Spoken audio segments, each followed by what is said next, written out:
Hello, so today we're going to talk about Mars conjunct the Ascendant, what happens when we have this fiery placement in the natal chart. So a little trigger warning about this video. We're going to touch on very Mars-like topics such as aggression, violence, sometimes even sexual violence, so be warned. So what is Mars? Mars is our drive, it's our desire, the way we take action, how we get what we want. It's our passion, our independence. It's a very masculine energy. And the ascendant is our appearance, our behavior. It's the first impression that we give, and it's also what we embody, what we incarnate, and it does have an influence on our personality as well. So first thing about Mars conjunct ascendant people, what I've noticed a lot while looking for celebrities with these placements is that we have a lot of athletes, we have a lot of strong people. So yes, to give you a few, Kylian Mbappe, Tony Parker, Gina Carano, they all have Mars conjunct the ascendant. So physically, Mars definitely tends to give a lot of strength, athletic build, wide shoulders, a very energetic posture. Sometimes we have people that look tall or are tall. Like, for example, especially in women, you can see a taller frame, like Catriona Balfe, who plays Claire in Outlander, the main lead in Outlander. She is quite a tall woman. Brooke Shields is also quite tall. So they have this sort of more masculine look to them. When they are conventionally attractive, it does tend to make people who are more fierce looking or sexy rather than cute, you know. So yeah, women can have a bit of a tomboyish look. With Mars conjunct the ascendant, we tend to see people who look good in red, in denim, leather jacket. They tend to wear better, more natural hairstyle. They may have sharper, more angular features, high cheekbones. They may have very almond-shaped or sort of fierce, intense eyes, angular eyebrows. The stare is very direct, like they look ready for action. And you know, I just did Venus conjunct the Ascendant before, and Venus gave these very big, full, rounded features, you know. But Mars is very different. Mars is very sharp. It kind of gives more like fox-like features.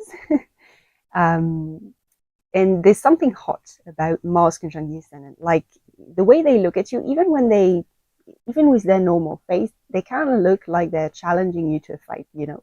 So you can see Sandra Bullock has that look.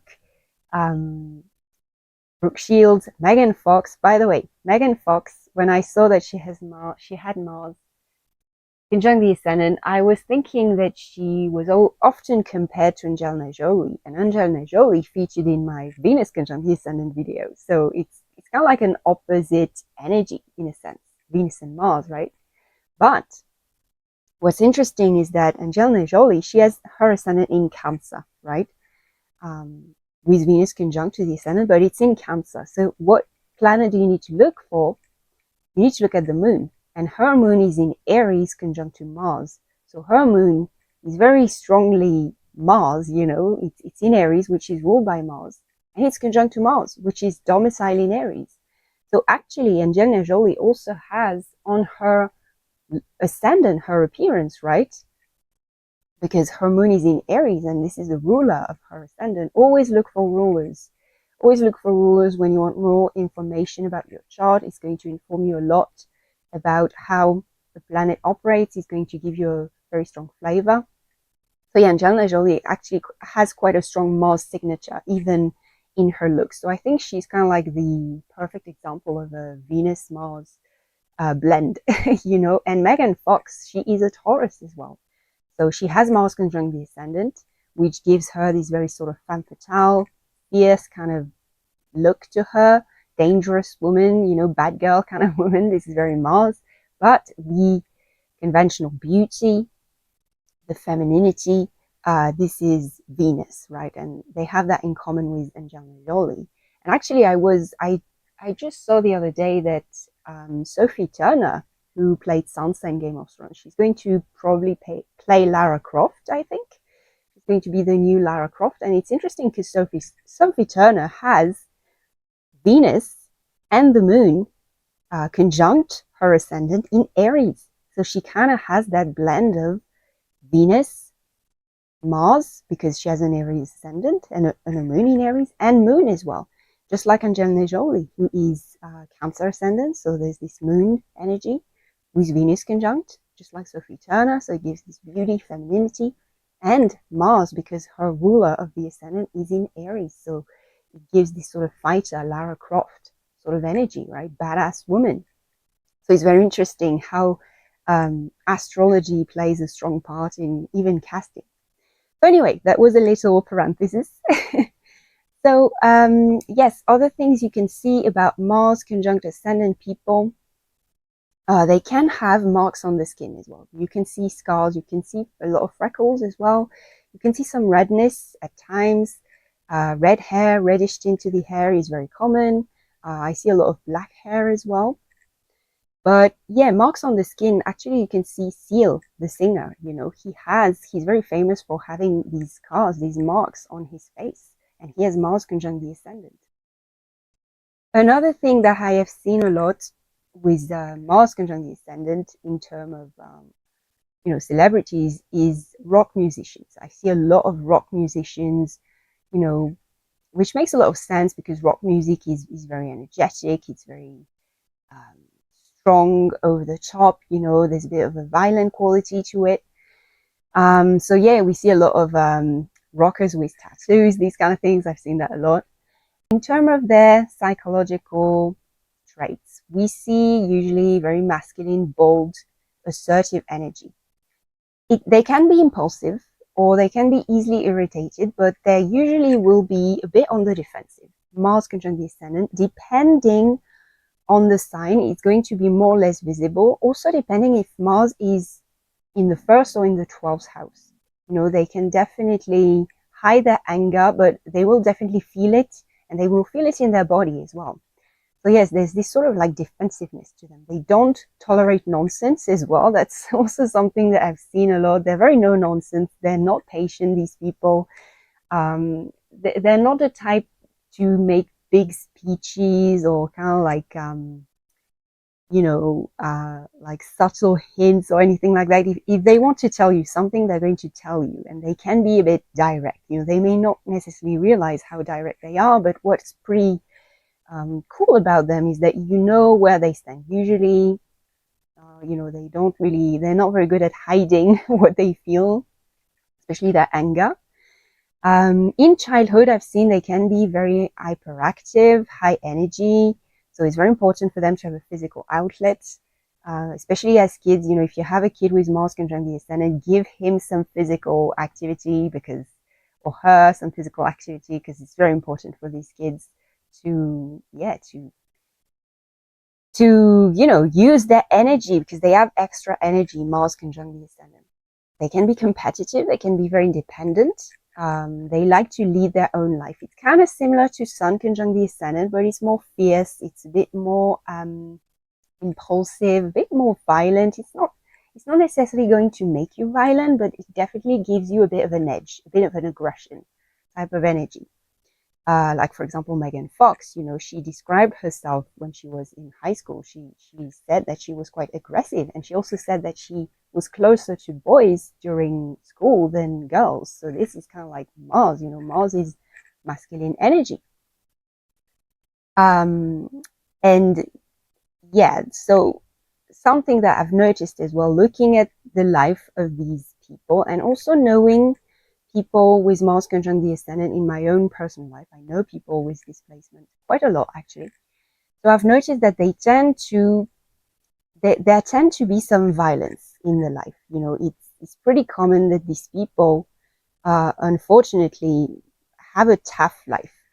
So something that I've noticed, they can experience some threatening situations sometimes. So, for example, Brooke Shields and Sandra Bullock, they were both stalked and harassed. And yeah, I think it was Brooke Shields. She was threatened by a guy with a gun and harassed and stalked. And Sandra Bullock, she was she had this stalker who wanted her to be his, sending her letters and things like that, very possessive kind of personality. And unfortunately, the guy, ended his life. So you see, there are these very extreme violent situations. And I think that's also because, Mars conjunct the Ascendant, they tend to have this tough look to them, or people can perceive them as strong, and they can sometimes project aggression onto them, or they can even try to dominate them because, you know, people kind of think that they can take it in a sense. So yeah, they can attract domineering people, especially women. And especially if the Mars energy is not owned that much, it can definitely attract some kind of very Mars-like extreme people as well. So I would tell you to, if you have this placement, to really own this energy. It's very important that you own it and that you don't project it on other people around you at all. So yeah, violence, threatening situation can happen. And in general, there is an interest in violence or in conflict, things like that. For example, Stephen King, he writes stories often involving violence, and he writes very fast, So again, the desire to, to be very efficient, to be fast, to take action, to have some concrete result. This is very Mars. Francis Coppola as well. His films are very gritty. They're kind of like very realistic, dealing with crime, dealing with war, bloodshed. These are very heavy themes, very Mars themes. And also, the actress who plays Claire in Outlander, Catherine Balfe, again, a show where there is a lot of violence, a lot of sex, a lot of sexual violence as well. And she plays a very strong woman, a woman who's trying to fight this violent world. But yeah, the show itself is very, very Mars, actually. So talking about their relationships and also their sexual energy, Mars usually gives a pretty strong sexual presence. Mars is the planet of sex, it's the planet of desires, it's more raw, while Venus is more about seduction, attraction, beauty, that kind of things. Mars is more like the actual act. So what I've seen, both in my own life, well, the people that I know who have these placements, and also in looking at some of these celebrities, is that they can get sexualized from a pretty young age. Megan Fox, Brooke Shields. Again, this is something that I've seen quite a lot in, especially women, and yes, again, like sex appeal is quite present, it's quite visible, especially when they are conventionally beautiful.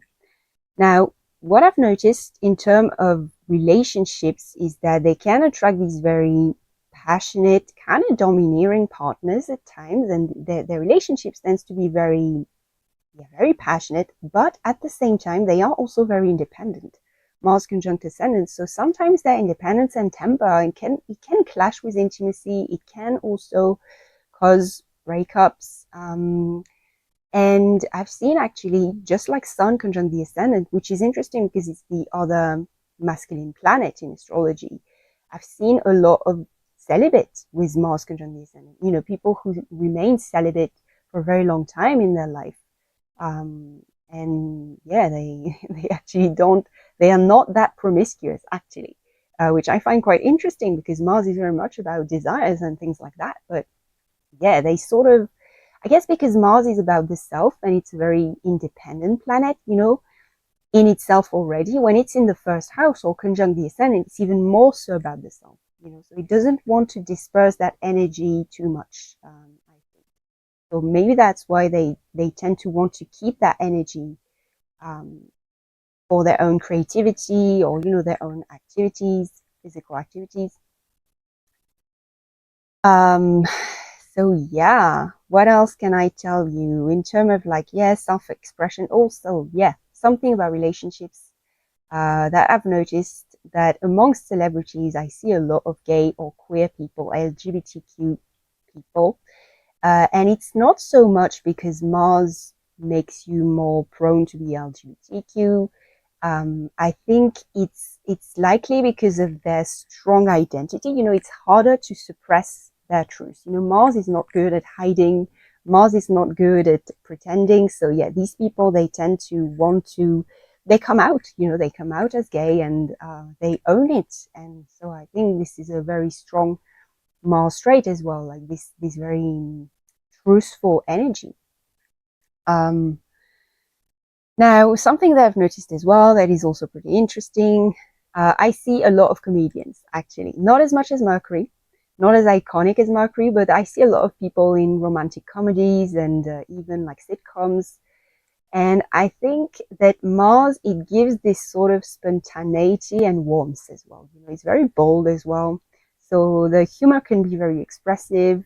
Um, and I think that also, you know, yeah, there's this sort of charisma and warmth that I think works pretty well in romantic comedies and can can also help because of their sort of direct communication and simplicity, you know, to sort of captivate the audience when it comes to humor. So yeah, that's it about Mars conjunct Ascendant. Yeah, it has its highs and lows. It's definitely very different from Venus, which I did a video just before, which is a very, it brings a lot of ease, Venus, you know, and it's not to say that if you have Venus conjunct the ascendant, you have it easy, because you can definitely have other placement that makes it harder. But Venus conjunct the ascendant, definitely it blesses you. But Mars gives struggles, you know. So these people, they are fighters, they are warriors. Definitely, if you have it, the best way to use it is through some kind of well, physical activity, definitely. Did I mention Gina Carano has Mars conjunct the ascendant? I'm not sure I did, but you see, very strong woman, very athletic, fit woman. And yes, you should definitely channel that passion into something productive, something for yourself as well. You're kind of meant to have this independence, to kind of own your life, fight for yourself, stand up for yourself. That's very important. When you have Mars conjunct the ascendant, you kind of are a warrior, you know. And Anderson Cooper as well has Mars conjunct the ascendant, and you know, he's this journalist, and there's kind of like a warrior energy, documenting all these intense situations, like you know, natural disasters and things like that. Mars, I'm not saying that Mars is meant for struggling all their life, but there is this energy that they have this strength to them. So yeah, it's a very intense placement, very intense, very magnetic placement, actually, very resilient. So yes, also something I've noticed actually, because when I look for celebrities chart, I go on Astro Theme and I look for this placement and I see the different charts that show up. And something I've noticed actually is that it is found, this placement is found in a lot of charts of countries, the date of their independence. So because yes, countries have charts too, you know, they have dates and time of birth, so to speak. So you can have their full charts. And I've seen it a lot in independence of countries. So I think it's very interesting because Mars is about independence, it's about fighting for yourself, and yeah, that's pretty symbolic. So that's it for Mars conjunct the Ascendant. Please subscribe to my channel. If you are interested in discovering another aspect, please tell me in the comments below. I do Synastry aspect, I do natal aspect, and I'm going to continue this this series about planet conjunct the Ascendant. The next one is going to be Jupiter, and then we're going to go through all the planets until Pluto. So yes, tell me in the comments if you're interested in something else. Okay, bye.